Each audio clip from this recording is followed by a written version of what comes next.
नरेंद्र मोदी जी जब से इस एक अद्भुत कार्यक्रम की शुरुआत करने के बाद आगे बढ़े हैं, जिसका नाम मन की बात है। एक भी दौर इसके बाद ऐसा नहीं कि मन की बात का कार्यक्रम पूरे देश भर में करोड़ों लोगों ने नहीं सुना। सब लोग इंतजार करते हैं कि मन की बात का आज का ये कार्यक्रम है, जो हर महीने के अंतिम रविवार को होता है, 11 बजे होता है।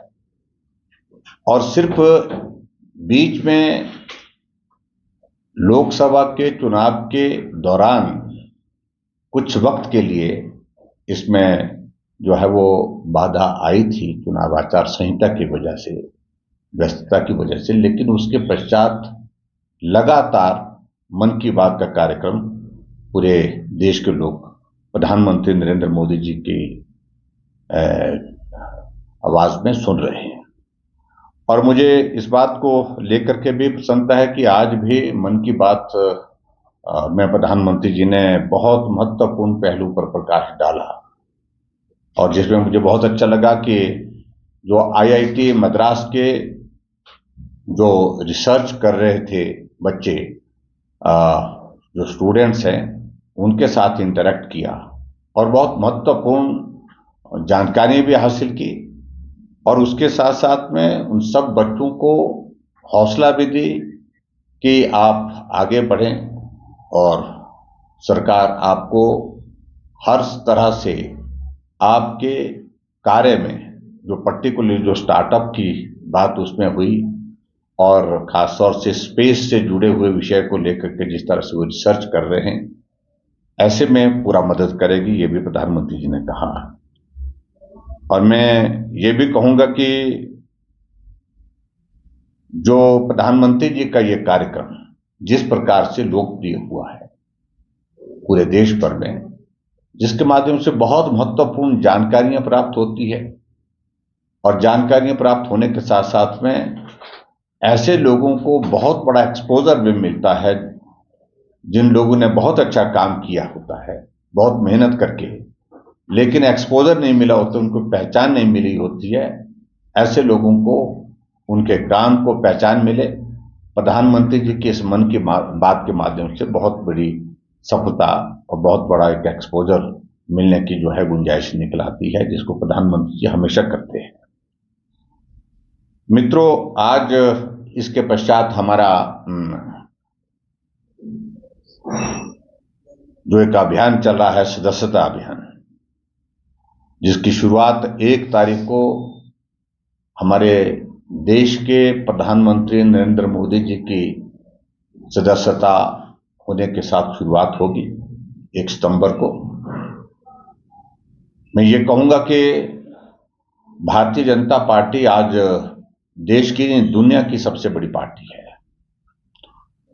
और भारतीय जनता पार्टी के सदस्यों की संख्या अगर हम कहें तो पूरे दुनिया के सब राजनीतिक दलों से सबसे ज्यादा है। और मैं ये भी कहना चाहता हूं कि सदस्यता अभियान की शुरुआत पूरे देश भर में प्रधानमंत्री जी की सदस्यता ग्रहण करने के बाद जब होगी, तो हिमाचल प्रदेश ने भी अपने एक लक्ष्य निर्धारित किया है, और उस लक्ष्य के मुताबिक हिमाचल प्रदेश में हर मतदान केंद्र पर 200 भारतीय जनता पार्टी के सदस्य, प्राथमिक सदस्य बनाने का लक्ष्य निर्धारित किया है। हिमाचल प्रदेश में लगभग 8000 के करीब पोलिंग बूथ हैं,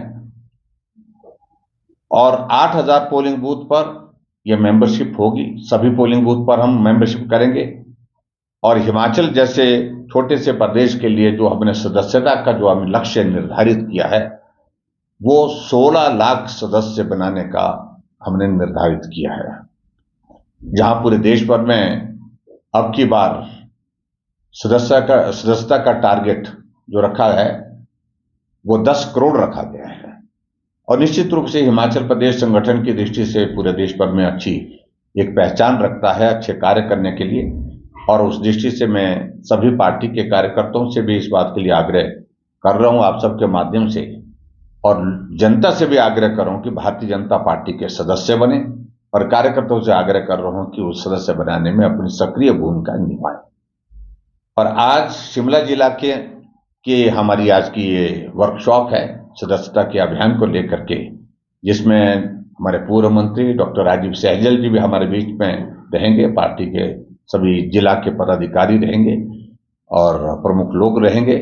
और इस सदस्यता अभियान की शुरुआत प्रभावी ढंग से हो, उसके लिए सारी वो टेक्निकल जो चीजें हैं उन चीजों को लेकर के हम आज अपने पार्टी के प्रमुख नेताओं के साथ चर्चा करेंगे इस वर्कशॉप में, और उसके बाद 1 तारीख के बाद सदस्यता के अभियान में हम जुटेंगे। और इसके अलावा पार्टी को मजबूत करने के लिए पार्टी के हर कार्यकर्ता सदस्यता अभियान पूरा करने के पश्चात जो है वो आगे बढ़ करके अपना योगदान देगा।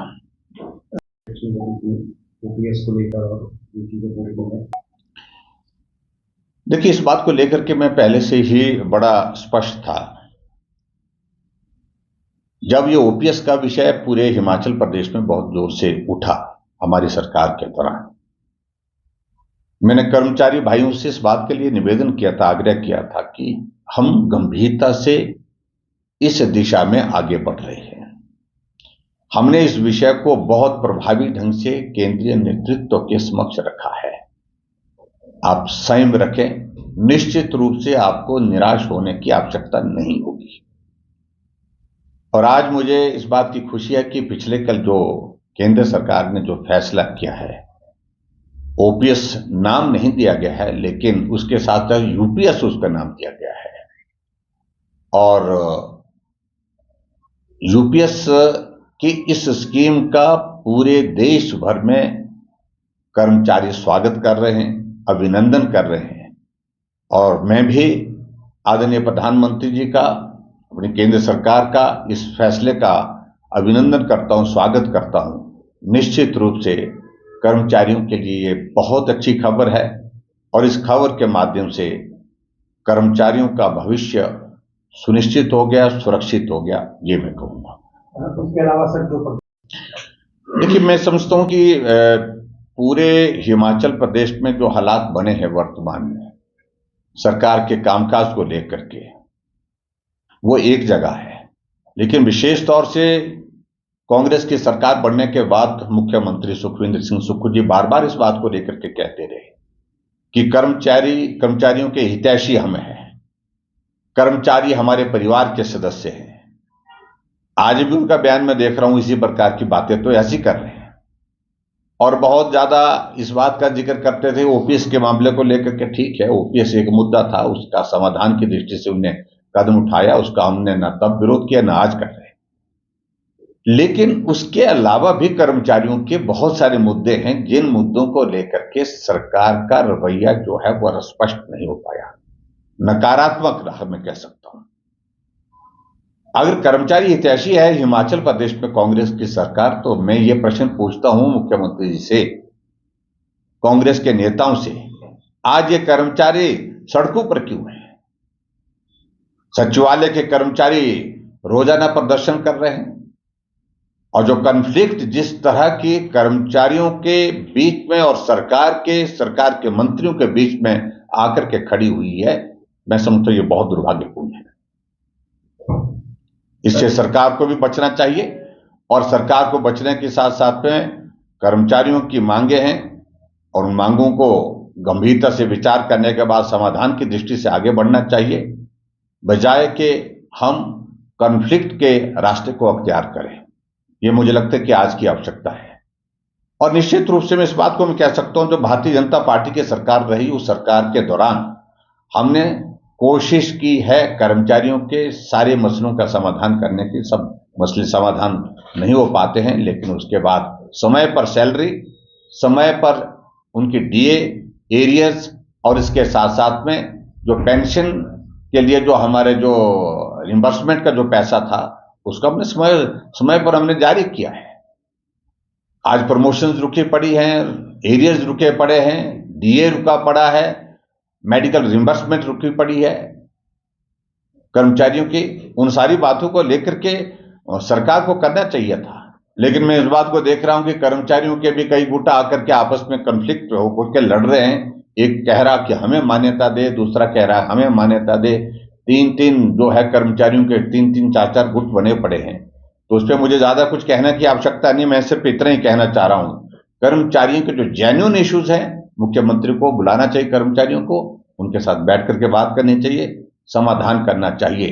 कर्मचारी हितैषी की भाषण तो बहुत हो लिए, लेकिन कर्मचारियों के हित में आपने पौने 2 वर्ष के कार्यकाल में कुछ किया ही नहीं है, ये हकीकत है। आज समय पर कोई भी चीज कर्मचारियों को नहीं मिल पा रही है।